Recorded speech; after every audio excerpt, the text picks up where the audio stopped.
네, 우리 오늘 백문원 선생님의 기도로 예배를 시작하겠습니다. 주님, 십자가의 대속으로 우리를 자녀 삼아 이 예배 자리에 있게 하심을 진심으로 감사합니다. 주님께서는 만왕의 왕이시며 지금도 세계 역사를 주관하시는 크고 위대하신 하나님이심을, 그리고 반드시 다시 오실 왕이심을 믿고 선포합니다.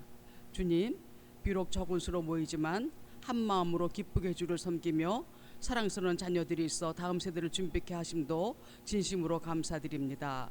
주님께 십자가의 고난과 해산하는 고통으로 우리를 낳아 세상과 구별된 성도가 되게 하셨습니다. 우리가 세상 사람들과는 전혀 다른 자녀들의 공동체임을 분명하게 드러내 보여주시옵소서. 작은 자들의 교회가 인간의 것이 아니고 하나님의 것이기에 하나님의 능력이 임하여 알게 하시기를 바랍니다. 오순절에 부어주셨던 성령 세례가 우리에게도 임하고 권능이 임하여 주님께도 함께 하시는 교회가 되기를 원하며, 능력으로 복음을 전하며 세상 어떤 공동체들과는 전혀 다른 초대교회와 같은 기적이 따르게 하여 주시기를 바랍니다. 교회가 기도하는 한우들이 치유되며 선교사님들이 안전하게 복음을 전하게 하옵시기를 바라며, 우리 교회가 주님 원하시는 바로 그 교회가 되어 주님 손에 왕관 면류관이 되기 원합니다. 새 식구를 더해지도록 하나님 우리를 도와주시고 청년들을 말씀에 세워 다음 세대를 살려내는 교회가 되기를 원하며, 우리나라가 진정 위기에 있사오니 하나님 복음을 자유롭게 전하는 나라가 되도록 돌아봐 주시기를 간절히 소원하며, 지상 명령을 행하며 거룩한 강자들을 양육하여 열방 끝까지 파송하는 교회 되기를 진심으로 원합니다. 함께하여 주시고 말씀을 증거하는 주의 종에게 권능으로 임하여 주시기를 바라며, 모든 말씀 존귀하신 예수님의 이름으로 기도드렸습니다. 아멘. 네, 우리 함께 축복성으로 오랜만에 만난 교회 가족들, 축복하기 전에 광고가 하나 있습니다. 광고라기 하게 뭐하고, 우리 이제 1년 동안 이 축복성으로 서로를 축복해 왔었는데 내년 1년을 함께 할 축복성을 공모합니다. 옛날 것도 좋고 새로운 것도 좋고, 어쨌든 우리 또 1년 동안 같이 서로를 축복할 축복송 들으시면서 좋고 우리 함께 불렀으면 좋겠는 서로를 축복하는 찬양 있다면 저한테 보내주시면 제가 잘 들어보고 제가 할 수 있는 그 역량 내에서 같이 한번 연습해보고 같이 축복해봤으면 좋겠습니다. 그래서 혹시 한 달 동안 잘 들으시다가 이제 새로운 축복송 우리 마음속에 남는 거 있으면 그 방에 공유해 주시면 제가 함께 또 같이 축복했으면 좋겠고, 자, 우리 오랜만에 만난 교회 가족들 양옆으로 우리 바라보면서 함께 축복하며 주 앞에 나아갔으면 좋겠습니다. 하나님 주신 열방을, 하나님 주신 열방을 치유하는 거룩한 꿈을 꾸는 당신은 세상이 감당치 못한 믿음의 사람입니다. 다시 한번 쏟아낸 가족들 향해서 하나님 주신 열방을 치유하는 거룩한 꿈을 꾸는 당신은 세상이 감당치 못한 믿음의 사람입니다. 믿음의 사람입니다. 믿음의 사람입니다. 아멘. 모두 사랑하고 축복합니다. 아멘. 지난주부터 함께 대림절 우리 주님 오심을 기대하는 날로 함께 예배드리고 있는데, 우리 그 주님의 오심 다시 한번 바라면서 참 반가운 성도요, 그런데 찬양하며 나가겠습니다. 참 반가운 성도여, 나 이리 와서 베들레헴 성 안에 가봅시다. 저 구유에 누이신 아기를 보고 엎드려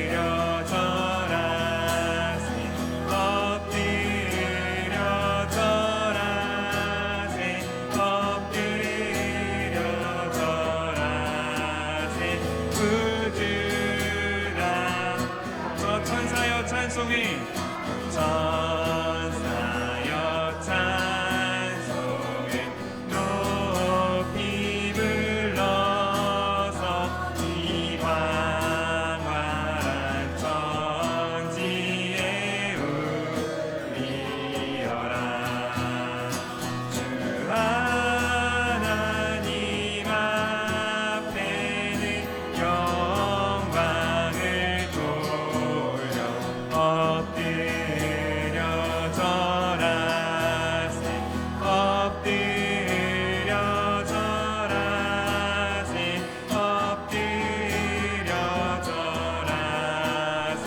구주나 이 세상의 주께서 세상의 주께서 탄생할 때에 당신과 참 사람이 되시려고 저 공정녀 몸에서 나시었.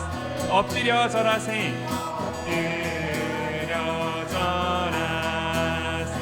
엎드려 절하세. 엎드려 절하세. 구주나 엎드려 절하세. 엎드려 절하세. 엎드려 절하세. 엎드려 절하세. 구주나 다시 한번 엎드려 절하세. 엎드려 절하세. 절하세. 엎드려 절하세. 구주나 여호와의 말씀이 여호와의 말씀이 육신을 입어 날 구원할 구주가 되셨도다. 늘 감사한 찬송을 주 앞에 엎드려 절하세. 엎드려 절하세. 엎드려 절하세. 엎드려 절하세. 구주나 엎드려 절하세. 엎드려 절하세. 엎드려 절하세. 엎드려 절하세. 구주나 셨네. 구주나 구주나셨네. 구주나셨네. 우리 가운데 오신 주님께 영광의 박수 올려드릴 수 있기를 원합니다. 주님 함께 하십니다.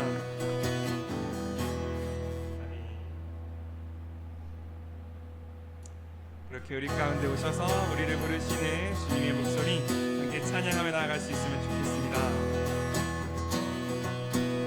나의 사랑하는 자의 목소리 듣기 원하네. 나의 사랑 나의 어여쁜 자야. 마음이 드는 미란 곳에서 듣기 원하네. 부드러운 주님의 음성. 나의 사랑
자의 목소리, 나의 사랑하는 자의 목소리 듣기 원하네.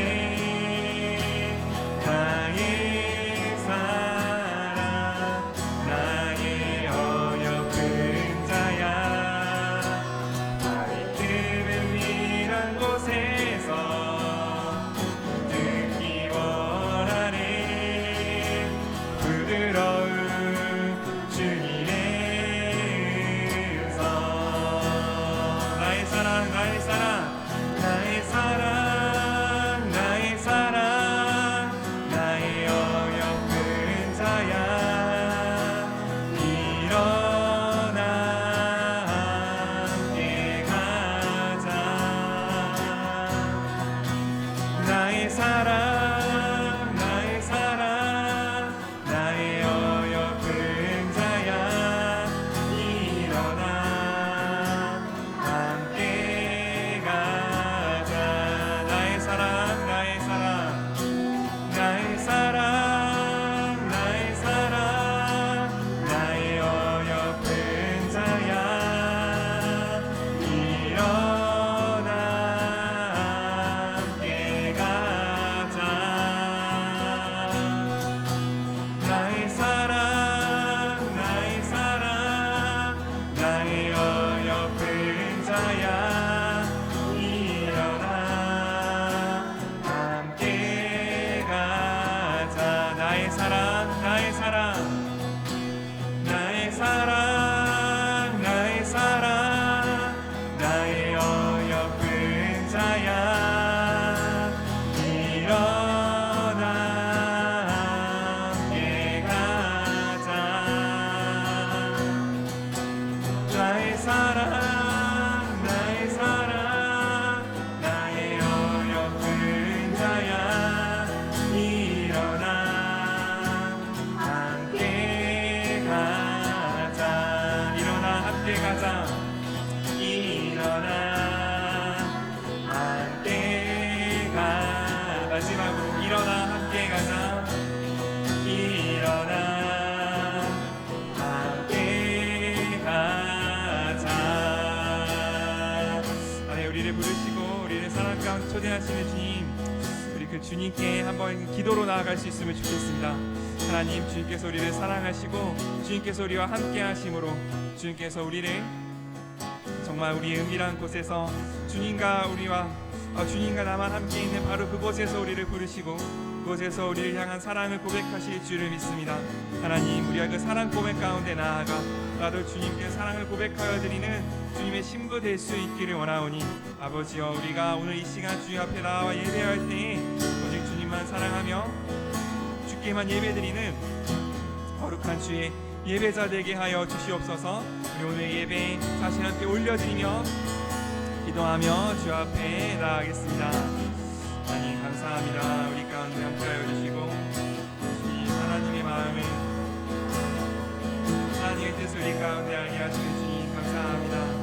아버지, 우리가 오늘 온전히 주 앞에만 예배드리며 아버지의 마음에 합한 예배를 주님께 사랑드리는 사랑의 고백 예배를 드릴 수 있기를 원하오니 아버지, 우리와 함께하여 주시옵소서.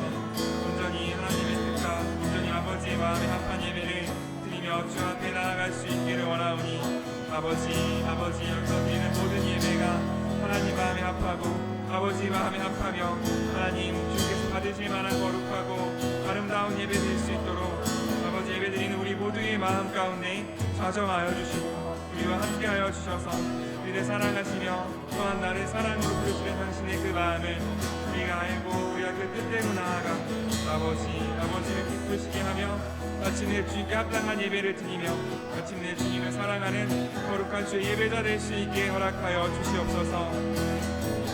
오늘의 그 예배 하나님께서 받으실 만한 아름다운 예배가 될 수 있을 줄을 믿사오니 하나님, 여기 모인 모든 사람들 전심으로 예배드릴 수 있게 허락하여 주시고 그렇게 전심으로 예배드릴 때 하나님 주님께서 받으시는 그 거룩한 주님께서 우리 함께 하시는 그 아름다운 그 거룩한 주를 향한 예배 되게 하여 주시옵소서. 주님 아버지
오직 주님만 나의 맘에 갈급함 채우네. 오직 주께만 오직 주께만 더 가까이 가기를 원하네. 주님만 내 갈급함 채우네. 주만 내게 새 생명 주네. 주만 기쁨 내 안에 주시네. 나의 기도 응답하시네. 주님만 내 갈급함 채우네. 주만 내게 새 생명 주네. 주만 기쁨 내 안에 주시네. 기도 응답하시네. 주님만 내 갈급함 채우네. 주만 내게 새 생명 주네. 주만 기쁨 내 안에 주시네. 나의 기도 응답하시네. 주님만 내 갈급함 채우네. 주만 내게 새 생명 주네.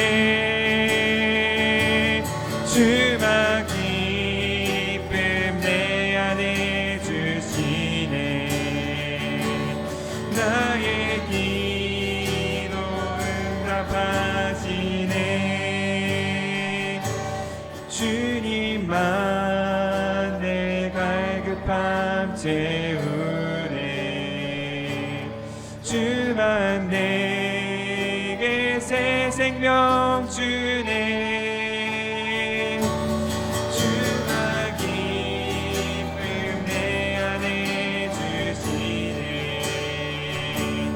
나의 기도 응답하시네. 아멘. 주님 감사합니다. 우리 주님만께서 오직 우리 주님만이 우리의 사랑이 되시며 우리 기도를 응답하시며 우리 마음에 귀를 기울이시는 나의 선한 목자가 되시는 주를 믿습니다. 아버지, 그 믿음 가운데 우리가 나아가 하나님 앞에 나아갈 수 있기를 원하오니 주여, 우리가 이 시간 온전히 주를 예배하며 나아갈 때에 주를 향한 사랑과 주를 향한 뜻과 주를 향한 마음이 주님 받으시 합당한 거룩한 예배 될 수 있게 허락하여 주시옵소서. 그리하여서 주님, 내 마음 오직 주님만으로, 오직 주님만으로 채워나가는 우리 되게 하여 주시옵소서. 감사드리며 이 모든 말씀 예수님의 이름으로 기도드립니다. 아멘.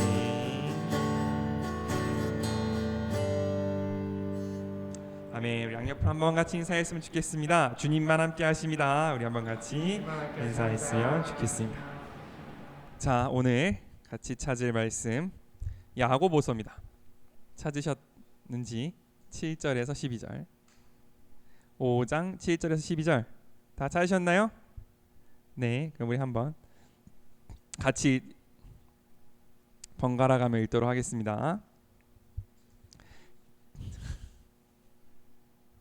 네, 7절 야고보의 편지 5장 7절 제가 먼저 읽고 여러분이 읽고 마지막 절 같이 읽겠습니다. 저부터 읽겠습니다.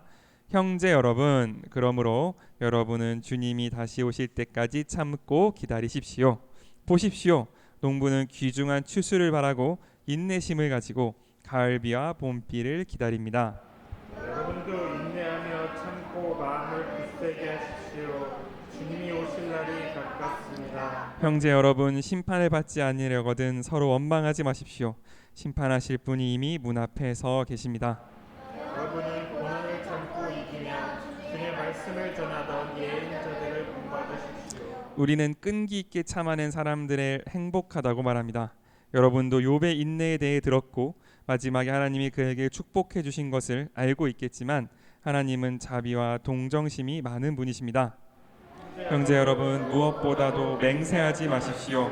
하늘이나 땅이나 그 어떤 것으로도 맹세하지 마십시오. 그런 것은 그렇다고 말하고 아닌 것은 아니라고 분명하게 말하여 하나님의 심판을 받지 않도록 하십시오. 아멘. 우리 이 말씀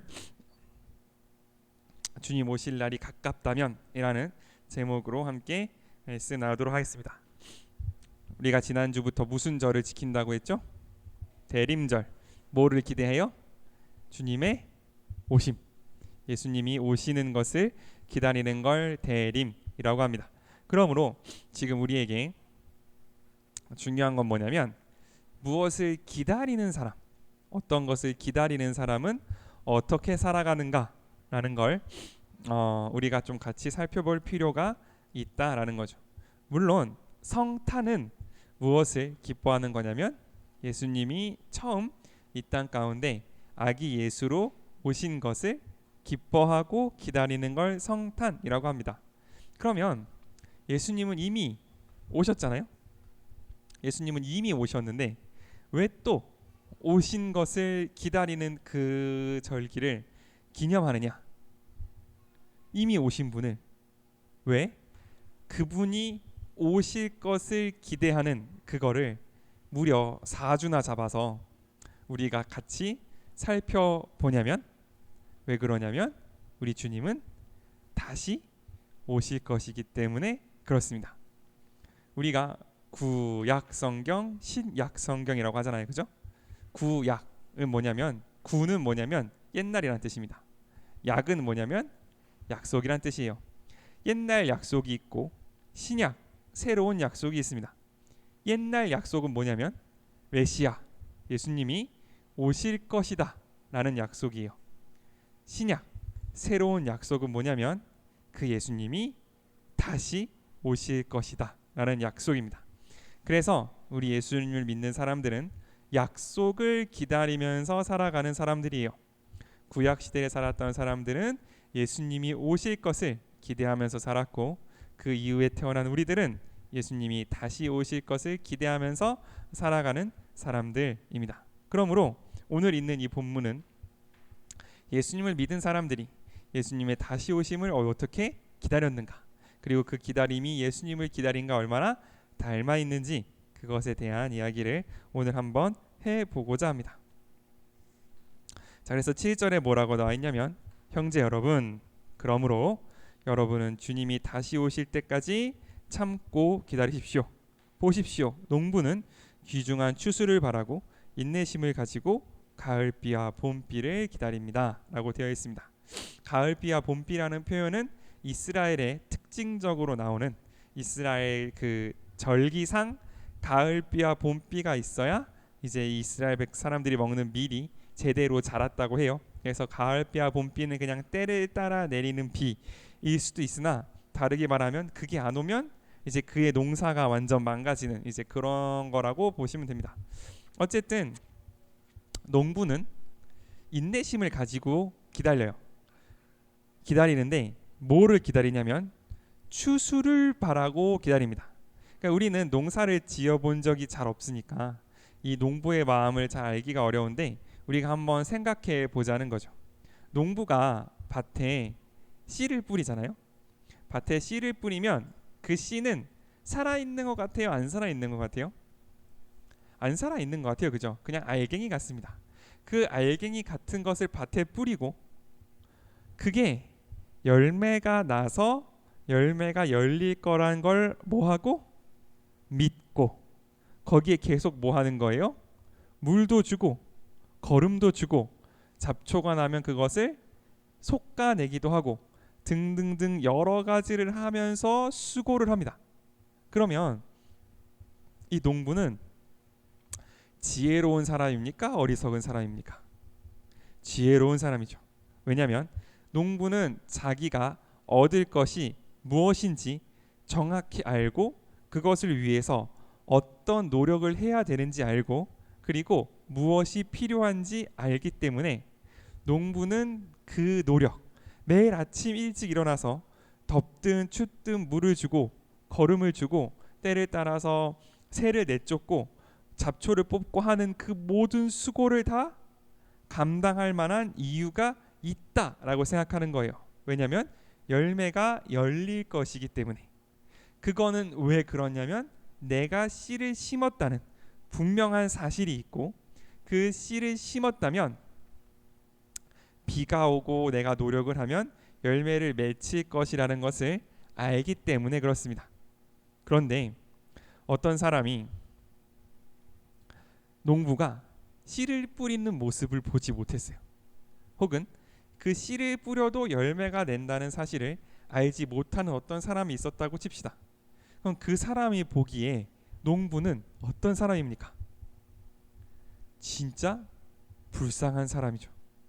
아니면 농부가 씨를 뿌리는데 어떤 나쁜 놈이 와서 그 씨랑 비슷한 모래 같은 걸로 바꿨다고 칩시다. 그러면 농부는 뭘 뿌렸냐면 모래를 열심히 뿌리고 거기에 물 주고 거름 주고 했단 말이에요. 그럼 그걸 아는 사람이 보기에 농부는 어떤 사람이에요?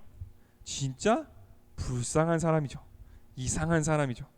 아무런 소망도 없는, 아무런 열매도 없을 곳에 뭐 하고 있어요? 물 주고 거름 주고 하고 있단 말이에요. 즉 뭔가를 기다리는 사람은 뭐가 구별이 되냐면 그 기다림 끝에 뭐가 있는지를 아는 거, 그게 있어야 기다림의 과정 동안에 하는 모든 것들이 의미가 있는 거예요. 그리고 그 끝에 기다리고 있는 게 뭔지 모르면 그 기다림 동안에 하는 모든 일들은 다 쓸모 없는 일이 되는 겁니다.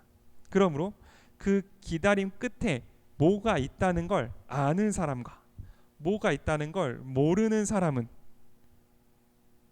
그게 올 때까지의 시간을 완전히 다르게 채워 나갈 거라는 거죠. 그게 기다림 끝에 오는 그것보다 어떻게 보면 더 중요한 걸 수도 있습니다. 농부가 매일 아침 일어나서 더 자고 싶고 더 졸고 싶고 더 놀고 싶은 거를 꾹꾹 눌러가면서 성실하게 나가서 일을 할 수 있는 이유는 그 끝에 열매가 있기 때문인 걸 알기 때문이에요. 그게 내가 지금 조금 더 자는 것보다 훨씬 중요하다는 걸 알기 때문입니다. 근데 그걸 모르는 사람들은 밭에 나가서 일을 할까요, 안 할까요? 안 하겠죠. 그냥 자고 싶으면 좀 더 자고 놀고 싶으면 좀 더 놀 거라는 거죠. 왜냐하면 끝 아니에요. 알겠습니다. 끝에 열매가 있다는 걸 모르기 때문에. 즉 우리가 이제부터 알아갈 하나님을 기다리는 사람들, 하나님을 기다리는 사람들이 해야 될 모든 것들은 만약 하나님이 오지 않으신다면, 만약 예수님이 오지 않으신다면 아무짝에도 쓸모없는 일인 거예요. 그 어떤 쓸모도 없고 나한테 아무런 유익도 없고 오히려 내 인생을 갉아먹는 짓이 될 가능성이 크다라는 거죠. 그러므로 이 일, 우리가 앞으로 볼 하나님을 기다리는 사람들이 갖춰야 될 그것을 할 수 있는 이유는 뭐냐면, 그걸 할 수 있는 힘은 뭐냐면 내 의지가 굳세가지고 내가 한번 마음 먹으면 한 번도 놓치지 않고 일을 하는 엄청 의지가 굳센 사람이어서 그걸 할 수 있는 게 아니라 그 끝에, 기다림 끝에 있는 게 얼마나 좋고 얼마나 중요하고 그게 얼마나 생명이 되고 그게 얼마나 우리에게 가치가 있는지를 아는 사람은 그걸 자연스럽게 지켜나갈 수 있을 거고, 그걸 모르는 사람은 의지가 아무리 굳어도 그거를 지켜나갈 이유도 기쁨도 없을 거라는 거죠. 즉 그 끝에 예수님이 마침내 오셔서 우리에게 주실 그것에 대해서 그 기쁨을 아는 사람만이 이 모든 과정을 기쁨으로 지나갈 수 있을 것이라는 겁니다. 그러면 예수님을 기다리는 사람들에게 요구되는 것들이 뭐냐면 세 가지 정도가 있는데, 첫 번째 8절입니다. 8절 한번 같이 읽겠습니다. 8절입니다. 시작. 여러분도 인내하며 참고 마음을 굳세게 하십시오. 주님 오실 날이 가깝습니다. 첫 번째 뭐 해야 돼요? 인내해야 됩니다. 기다리는 거예요. 인내라 함은 그분이 오실 때까지, 주님이 오실 때까지 내가 주님 기뻐하시는 일을 멈추지 않는 것, 그것을 인내라고 합니다. 사실 요 인내는 제가 여러분에게 딱히 따로 설명할 필요가 없습니다. 왜요? 지금 여러분이 하고 있는 게 뭐예요? 인내예요. 뭐를 기다리면서? 예배가 빨리 끝나고 뭐 하러 갈 거예요? 영화 보러 갈 거예요. 이걸 보고 뭐라고 하냐면 인내라고 합니다. 인내라 함은 뭐냐면 이거를 견디고 난 후 나에게 올 좋은 것을 바라보고 지금을 견디는 능력을 보고 인내라고 합니다. 왜냐하면 여러분이 지금 설교가 조금 지루하다고 안 들어 하고 밖으로 나가버리면 나중에 영화를 볼 수 있어요, 없어요? 없어요. 그것이 인내라는 거예요. 우리가 눈앞에 있는 더 좋은 것, 더 아름다운 것을 보고 있기 때문에 지금 내가 있는 곳이 조금 힘들고 어렵다 할지라도 그것을 견뎌내는 능력을 인내라고 합니다. 즉, 그러므로 이 인내라 함은 우리가 하나님을 얼마나 사랑하는지에 대한 척도일 수 있어요. 우리가 하나님을 얼마나 사랑하고 우리가 하나님을 얼마나 기뻐하는지에 대해서 우리에게 보여주는 겁니다. 그런데 그 인내라 함은 이런 거예요. 우리 11절 한 번만 같이 읽겠습니다. 11절 시작. 우리는 끈기 있게 참아낸 사람들을 행복하다고 말합니다. 여러분도 욥의 인내에 대해 들었었고 마지막에 하나님이 그에게 축복해 주신 것을 알고 있겠지만 하나님은 자비와 동정심이 많은 분이십니다. 욥에 대해서는 우리가 할 말이 참 많습니다. 나중에 욥기를 따로 떼서 이야기해야 될 정도로 할 말이 많은데, 어쨌든 욥의 이야기를 간추려 말하면 이거죠. 예수님을 잘 믿고 있던 욥이 하나님의 허락을 받은 사단에 의해서 시험을 받는데, 처음에는 그 가족들을 잃고 그 재산을 잃다가 나중엔 그 몸에 종기가 나서 건강을 잃었다가 하나님을 그 세 친구들이 왔는데 세 친구들과 함께 하나님에 대해서 토론을 하다가 마침내 하나님을 원망했을 때 엘리후를 통해서, 그리고 하나님께서 직접 욥에게 나타나셨고 하나님이 어떤 분이신지를 보여주셨고 이전보다 더 많은 재산과 이전보다 더 많은 자손들을 주셔서 마침내 여기 행복했습니다 라는 게 욥의 인내에 대한 내용입니다. 그런데 우리 욥기를 자세히 읽어보면 지금 여기 이렇게 요약한 내용에 대해서 두 가지 정도 좀 생각해 볼 거리들이 생깁니다. 자, 첫 번째, 그럼 욥은 처음부터 끝까지 동일하게 한 번도 흔들리지 않고 인내만 했느냐? 그렇지 않다라는 거예요.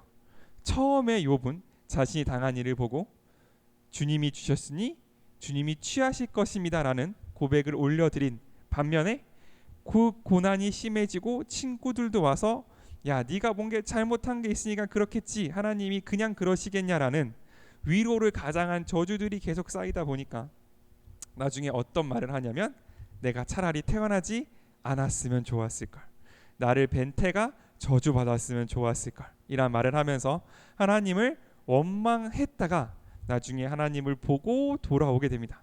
즉 인내라 함은 내가 처음부터 끝까지 단 한 번도 하나님을 원망하지 않고 이 길을 후회하지 않고 단 한 번도 돌아서지 않고 그 길을 끝까지 가야 하나님이 바라보시는 만족하는 인내가 아니라 원망하고 절망하고 때로는 하나님을 앞에서 막 하나님께 화를 낸다고 할지라도 욥처럼 화를 내도 누구한테 내요?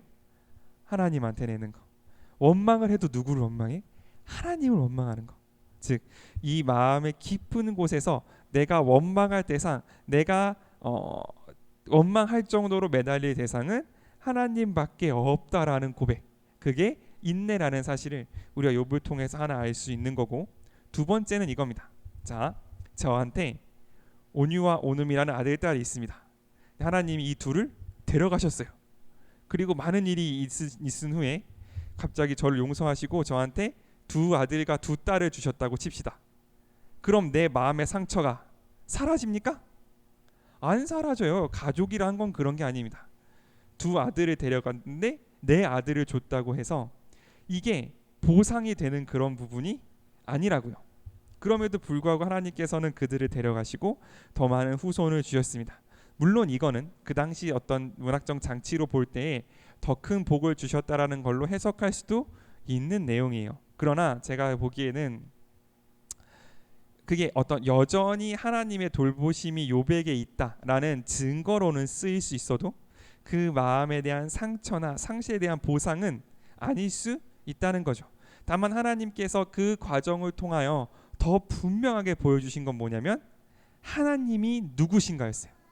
욥이 그렇게 사랑하고 욥이 그렇게 따랐고 욥이 매번 제사를 드리며 혹시라도 범죄할까 두려워했던 그 하나님, 그 하나님이 누구신지 내가 이전에는 귀로만 들었는데 이제는 눈으로 봅니다. 그래서 내가 내 입을 닫고 당신 앞에 겸손하겠습니다 라는 이 고백이 하나님이 욥에게 주시는 가장 큰 축복이고 가장 큰 행복이라는 거죠. 그러므로 인내하는 사람에게 주시는, 하나님을 바라보면서 인내하는 사람에게 주시는 가장 큰 복은 뭐냐면 내가 받을, 이 땅에서 인내함으로 맛을 보고 내가 죽어 하나님 앞에 갔을 때 마침내 완전하게 누리게 될 그 복이 얼마나 크고 얼마나 아름답고 얼마나 좋고 이 세상에 있는 다른 어떤 것으로도 바꿀 수 없다는 거, 그거를 알게 하시는 거, 그게 인내하는 사람에게 주시는 가장 큰 복이라는 사실을 우리가 꼭 기억할 수 있으면 좋겠습니다. 인내하는 사람이 받을 수 있는 가장 큰 복은 내가 인내해서 받을 그 상이 얼마나 아름다운지, 얼마나 좋은 건지, 얼마나 기쁜 것인지를 알고 그 기대감 속에서, 그 뭐랄까요, 두근거림 속에서 하루하루를 살아가는 그 축복, 그것을 기다리는 사람에게 주신다라는 사실을 우리가 꼭 기억할 수 있으면 좋겠습니다. 그리고 그 기다리는 사람에게 해야 될 게 두 번째 게 있는데 9절입니다. 9절 한번 같이 읽도록 하겠습니다. 우리 한번 성경을 펼쳐볼까요? 혹시 성경을 닫으신 분들이 있으면 성경을 펼쳐서 5장 9절을 같이 읽도록 하겠습니다. 함께 읽겠습니다. 형제 여러분, 심판을 받지 않으려거든 서로 원망하지 마십시오. 심판하실 분이 이미 문 앞에 서 계십니다. 두 번째, 하나님을 인내하는 사람들, 하나님을 바라보는 사람들이 가지는 두 번째는 뭐냐면 원망하지 않는 거예요.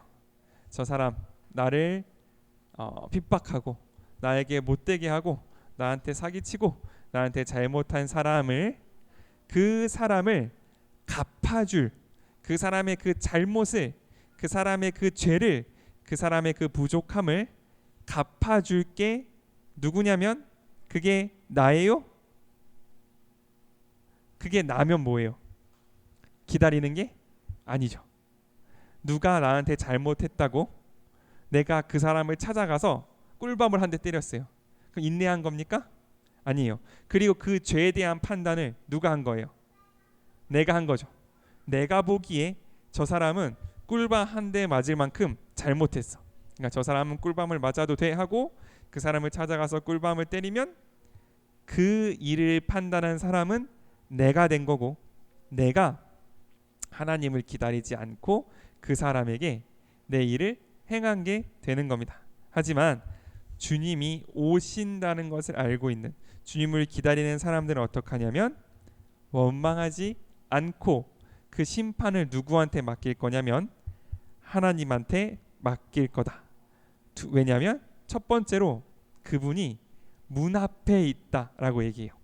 하나님의 심판은요, 하나님의 그 판단은 내 판단보다 빠를 겁니다.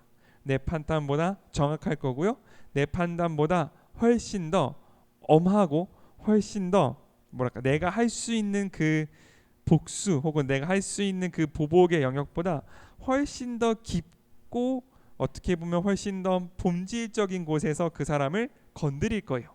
그러므로 나에게 잘못한 사람한테 진짜로 복수하고 싶으면 어떻게 해야 되냐면 그 복수를 누구한테 맡기면 되냐면 하나님한테 맡기면 됩니다.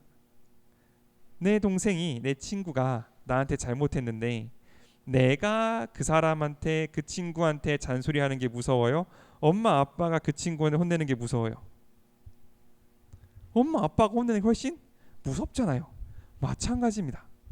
하나님이 곧 오실 거라는 걸 아는 사람들, 예수님이 곧 오실 것이라는 걸 아는 사람들은 어떻게 되냐면 그 사람의 잘못, 내가 당한 억울함, 내가 당한 핍박, 내가 당한 아픔을 이 갚는 것을 누구한테 맡기냐면 하나님께 맡기는 거예요. 왜냐하면 첫 번째, 그 하나님의 꾸지람이, 그 하나님의 갚아주심이 훨씬 크고 훨씬 아플 것이기 때문에. 그리고 두 번째, 하나님의 판단이 나보다 더 정확할 것이기 때문에. 그리고 세 번째, 내가 다른 사람에게 똑같이 화를 내고 내가 다른 사람을 똑같이 구박하면 그 사람도 힘들지만 누구도 다치냐면 나도 다치기 때문에 그렇습니다. 세상에서 제일 힘든 게 상대방을 사랑하면서 동시에 그 사람의 잘못을 바로잡아 주는 거. 이거 정말 어려운 겁니다. 내가 상대방을 사랑하지만 상대방에게 화를 낸다. 이거 진짜 어려운 거예요. 아버지인 저조차도 자녀들한테 화를 낼 때는 딱히 사랑하지 않습니다. 이게 이렇게 같이 가는 게 아니라니까요. 이게 하나가 죽어야 반대쪽이 살아나는 그런 거예요. 근데 그렇게 하다 보면 혼나는 아이들도 마음이 다치지만 누가 제일 마음이 다치냐면 뭐 어쨌든 뭐 더라고 할 수는 없지만 최소한 같은 정도로 화를 낸 그 사람도 마음이 다치게 되어 있어요. 요건 아마 여러분이 자녀를 낳아봐야 알 수 있을 것 같긴 합니다만 어쨌든 그렇습니다. 즉 이 마음의 다침도 누가 안고 가시는 거냐면 하나님이 안고 가신다라는 거예요.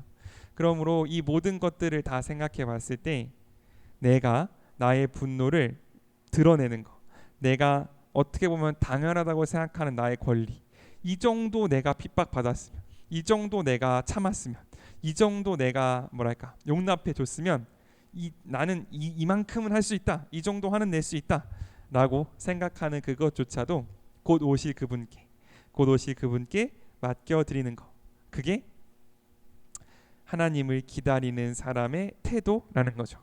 그러면 밖에 있는 사람들이 보기에 이 사람이 하나님을 기다린다는 사실을, 예수님이 오신다는 것을 기다린다는 사실을 모르는 사람들이 보기에는 이 기다리는 사람은 어떤 사람이냐면 무슨 일을 당해도 인내하고 열매가 없을 것 같은 일인데도 불구하고 감당하고 그 과정 가운데 어떤 어려움이 있거나 어떤 핍박이 있어도 상대방을 원망하거나 저주하지 않고 그 모든 것을 참고 견뎌내는 사람이 되는 거죠.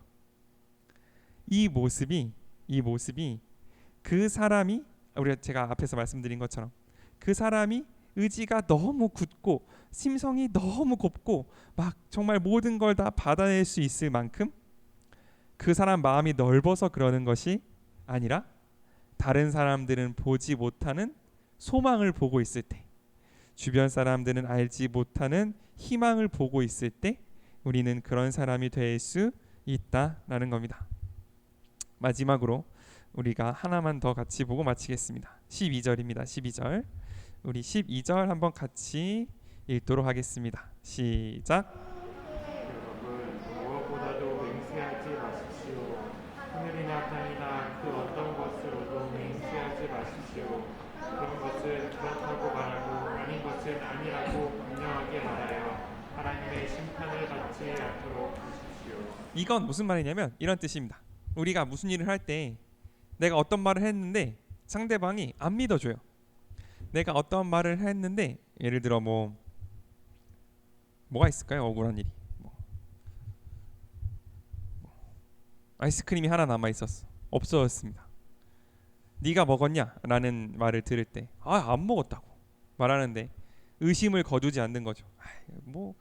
분명히 네가 먹었다. 이거는 너밖에 없다. 라고 했을 때 이 억울한 마음, 이 나를 믿어주지 않는 것에 대한 억울함이 도를 넘게 되면 뭐라고 말하냐면 흔히 서양 애들이 영화에서 이런 말 많이 하잖아. Swear God 이런 말 합니다.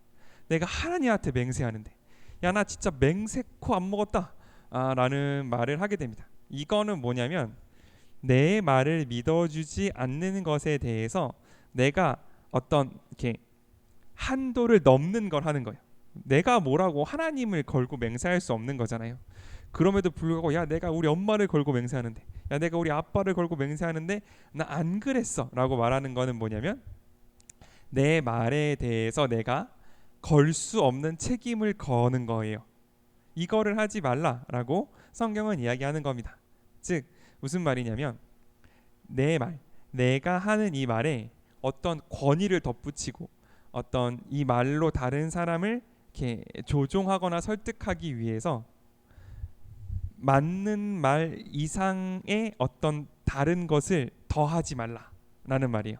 게다가 이 시대에는 맹세를 주로 어떤 식으로 했냐면 하나님이 계신 산을 걸고 저 성전을 걸고 하나님의 언약궤를 두고 맹세하던 시기였단 말이에요. 즉 하나님을 핑계 삼아서 내 말을 더 믿음직스러워 보이려고 내 말을 더 멋있게 보이려고 하지 말아라. 그건 하나님의 심판을 받을 것이다 라고 이야기하는 게 요 마지막 구절입니다. 즉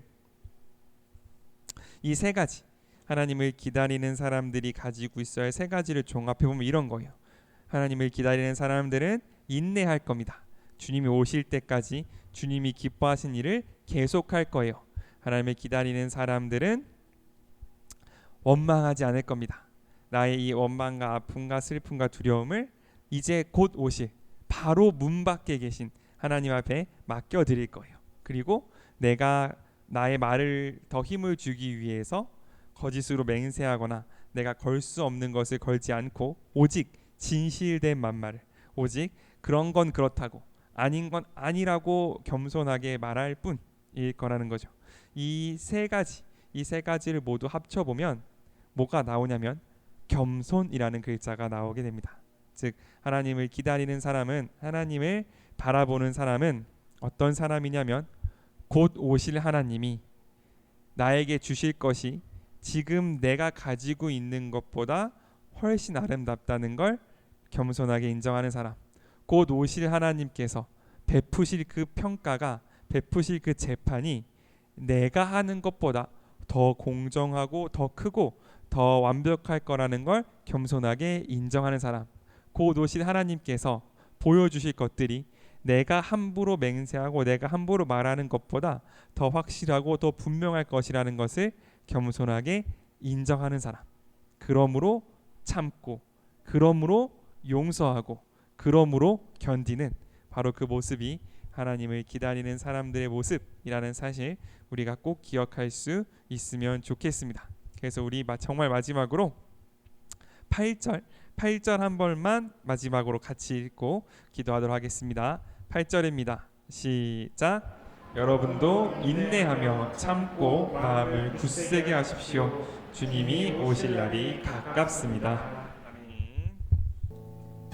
한 가지만 같이 기도할 때 하나님 우리에게 인내를 가르치시고 우리에게 기다릴 수 있는 사랑의 하나님이 되어주시는 주님 감사합니다.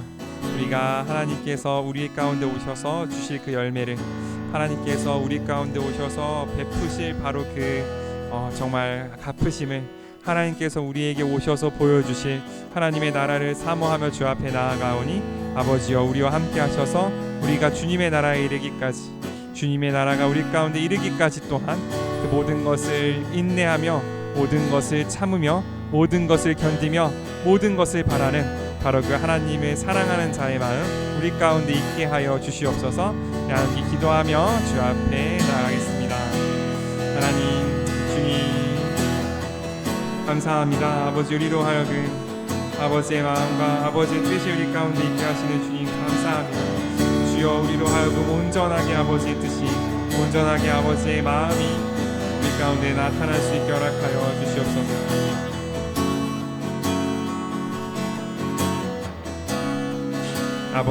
아버지여, 우리가 하나님의 마음과 하나님의 뜻, 아버지의 사랑과 아버지의 뜻이 우리의 삶 가운데 있는 것처럼 나를 기다리고 나를 사랑하시며 나에게 나아와 주님의 사랑 알아보게 하시는 우리 주님의 뜻이 아버지여 충만하게 우리의 삶 가운데 나타날 수 있기를 원하오니 아버지, 우리의 삶이 언제나 끝까지 아버지를 사랑하는 주의 사랑 가운데 거하는 우리가 될 수 있게 허락하여 주시옵소서. 주님, 그 사랑 가운데 거할 수 있는 우리가 되기를 사모합니다. 아버지의 마음 가운데 거하는 우리가 될 수 있기를 사모하오니 아버지여, 주님께 사랑이 넘치는 바로 그 사랑 가운데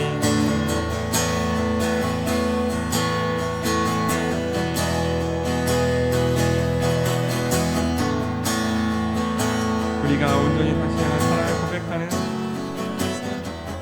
우리가 되게 하여 주시옵소서.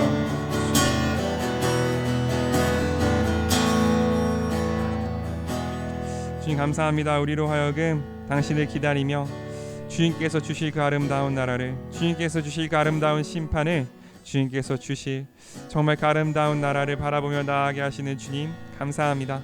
때로는 우리의 눈이 어둡고 때로는 우리의 마음이 조급하여져서 주님께서 주실 것보다 내 눈앞에 있는 것들이, 주님께서 베푸실 것보다 내가 행하는 것들이, 주님께서 우리 가운데 허락하실 것보다 내가 받아낼 수 있는 것들이 더 커 보이고 더 아름다워 보이고 그것이 더 내 마음속에 급히 다가올 때에 주님, 내가 다시 한번 당신을 바라볼 수 있게 허락하여 주시옵소서.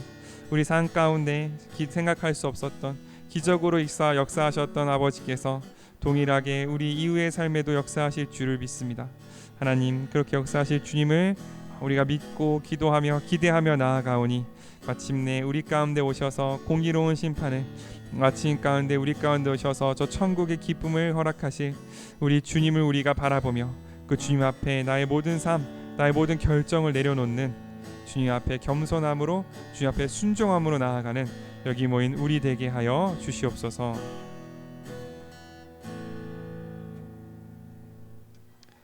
여호와는 내게 복을 주시고 너를 지키시기를 원하며 여호와는 그의 얼굴을 내게 비추사 은혜 베푸시기를 원하며 여호와는 그 얼굴을 내게로 향하여 드사 평강 주시기를 원하노라.